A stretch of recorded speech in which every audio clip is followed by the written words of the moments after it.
किं पुनर्ब्रह्मणः पुण्या भक्ता राजऋषयस्तथा अनित्यम असुखम लोकम imam prapya bhajasva mam.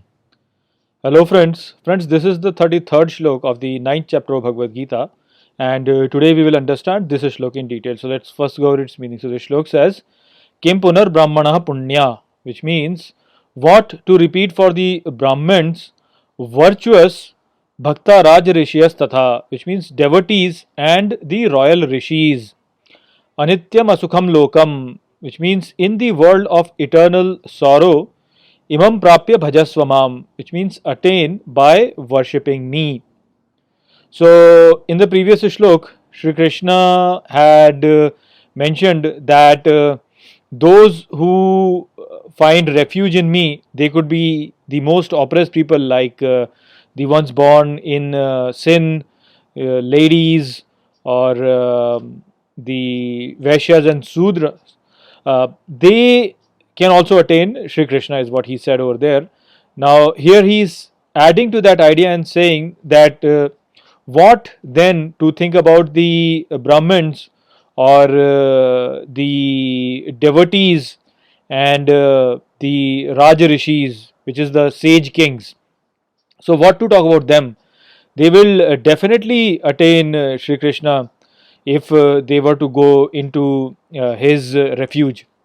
So, with this shlok and the previous shlok, a lot of people say that Sri Krishna said that the women, the Shudras and the Vaishyas are being called as inferior by Sri Krishna, and over here he is saying that when they can attain, then Brahmins and the Rajarishis and the virtuous devotees can definitely attain him. So, to a certain extent, what they say can make sense if you were to look at it from that point of view. But you have to understand over here that Shri Krishna is not demeaning the women or the Vaishyas or the Shudras over here.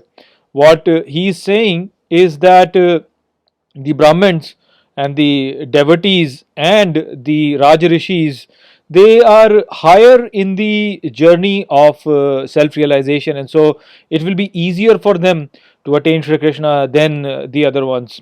So a lot of time what happens is that people don't really understand the ideas of Hinduism, and then they start imposing things.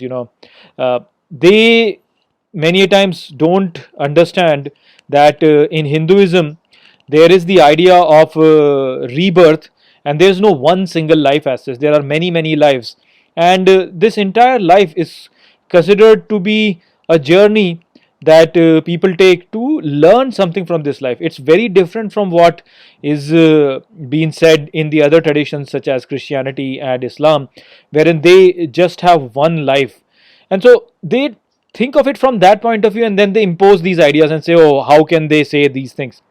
What these people don't understand is that in Hinduism, a rishi is a rishi because he has done some good deeds in his past. He has made an effort to understand the self in the past, and therefore he has gotten this life of a rishi. They don't understand that because that idea is not really there in other traditions. So they just say that okay, everybody is born equal, like how it has been said in the other traditions. That's not how the idea of equality is there in Hinduism. In Hinduism, the idea of equality is that all the beings are on the path of self-realization. Some of them are in a higher stage and some of them are in a lower stage. And the distinction that we see among different beings in this world is because of that distinction. That some are at a higher stage of spiritual development and others are at a lower stage of spiritual development. So Sri Krishna is coming from that direction. He is not coming from the Abrahamic point of view wherein there are no multiple lives, wherein everybody is born out of randomly and then people are blamed for why somebody is treated badly and somebody is treated, somebody has gotten a certain life and somebody has gotten a certain life. They just confuse this whole thing. The whole idea is that this entire life is a process wherein all the beings are moving towards the self, and some of them have made progress and others have not made that much progress. So those who have not made much progress, they have to start off from a different level, and those who have made progress have to start off from a different level in a life. So a rishi has got the life of a rishi because he has tried to understand the self in his previous life. While a person has got the life of a Shudra, say, for example, because he has to learn certain things while living as a Shudra. A person has gotten the life of a woman because he has to learn certain things. She has to learn certain things from that point of view. People are born again and again, and they experience this life from different point of views, so that they can understand this life better.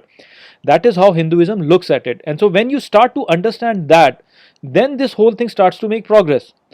You then start to understand what he's saying over here.